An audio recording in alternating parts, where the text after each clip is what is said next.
na dito sa ating trabaho, daig ng maagap ang masipag.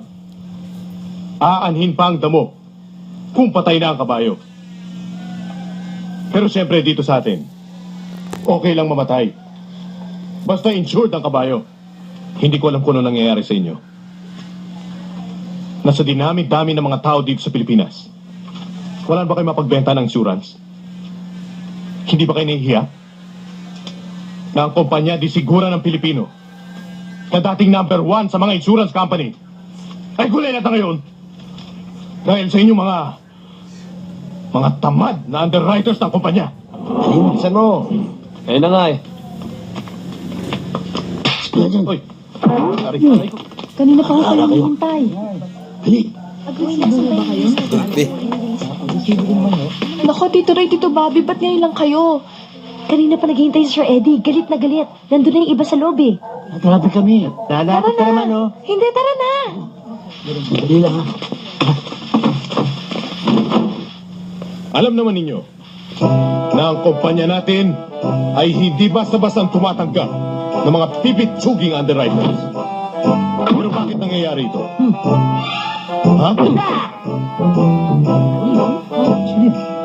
I called this general meeting because of a shocking report I received yesterday tungkol sa sales natin. Nabagsak na!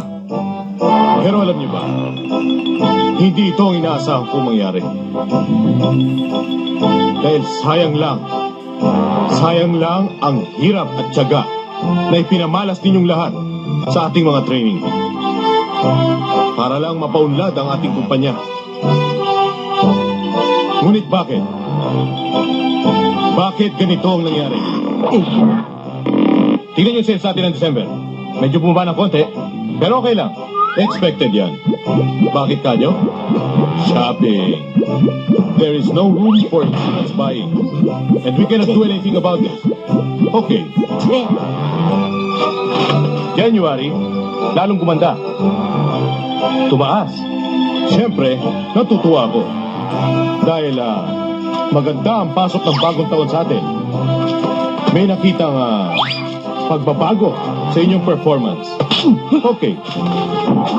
February.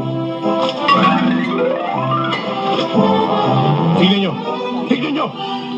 Lagpas na sa chart, lagpas pa sa sahig dahil sa kababa ng sales natin. Sir, may suggestion po sana ako tungkol sa sales natin eh. Kung matututo kayo ng procedures. Cholesterol. Silipan ako, kaya. Roy, Bobby, anong ginagawa niyo dyan? Wala ho. Coffee break. Sinisilipan ako. Ngayon ay nakita na ninyo kung gaano ka-importante ang may insurance. Katulad mo, Bobby, kung may hospital insurance ka, dapat sana ngayon nakangiti ka kahit bali-bali na yung mga buto mo. Of course, it's an exaggeration just to state my point. Na kailangan nyo ng mga bagong gimmick sa pagsisales talk. At ikaw naman, Roy.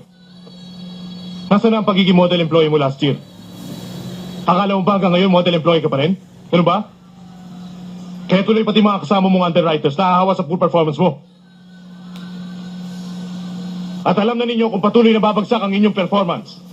Kung patuloy na babagsak ang monthly sales, sino ba babagsak?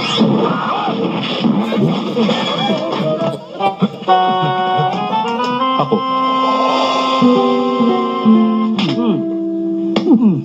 Ikaw kasi tanghali kang gumising eh. Tanghali ako gumigising sa'yo. Oo nga, gigising na tapos tutulog ka uli. Kainin natin yan. Gutom na ako eh. Ano ba ito nabili mo? Lechon tsaka pansit eh. Sarap nito. Sarap yan. Sige, ahin mo na. Ba, may bagong lipat na oh. Oo nga, ano? Miss? Yes?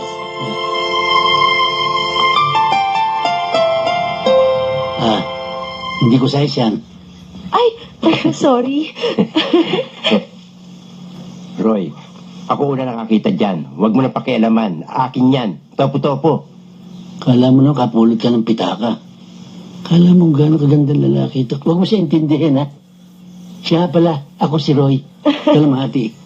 Ito si Nevermind. Ako si Bobby. Si Bobby. Bobby. Ako naman si Lily. Lily, kumain na ba kayo? Ay, Naku, hindi pa nga eh. Pero mamaya na lang kasi marami pa kami inaasikaso. Naku, eto.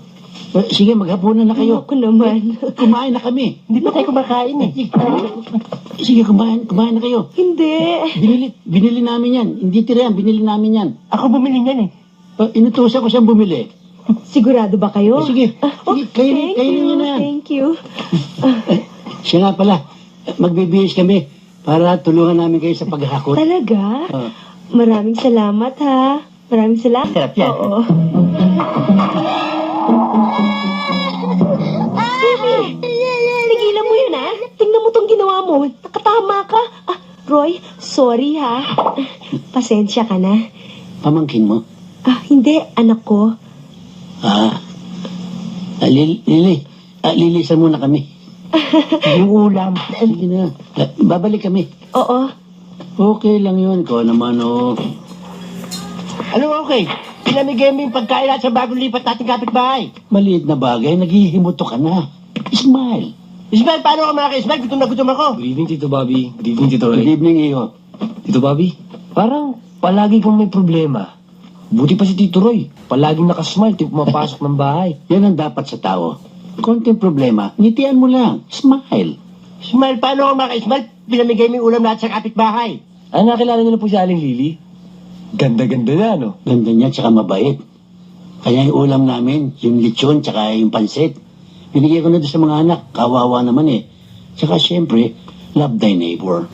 Love thy neighbor. Maganda kasi kung pangit yun ni Asin, hindi mo bibigyan yun. Ano ngayon ang ulam ko? Hindi magpatay ka dyan ng sardinas. Patayin kita eh. O, gabi na. Papasok ka pa sa eskwela. Opo, nakakain na po ako. Pero may sinaing dyan, tsaka pinagtirang ko kayo ng konting ulam. Sige po. Mag-ingat ka, ha? Oo. Buti pa itong bata, naala tayong tira ng ulam eh. Ikaw, pinamimigay mo eh. Guha akong kanin. O sige, akin tong ulam. Ano? Anong sa'yo? Nadinig mo ko konti eh. Ano ulam?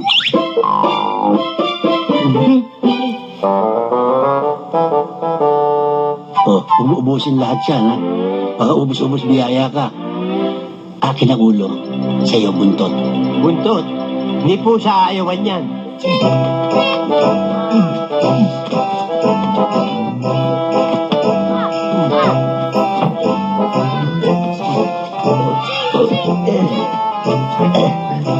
Sana mo bahay itong dala ko. Dali mo naman, ang bagal-bagal mo eh. Hindi ka pa sumakay. Paano huwag ka na maglakad? Tos mo. Ay, talaga. Baba mo. Baba mo.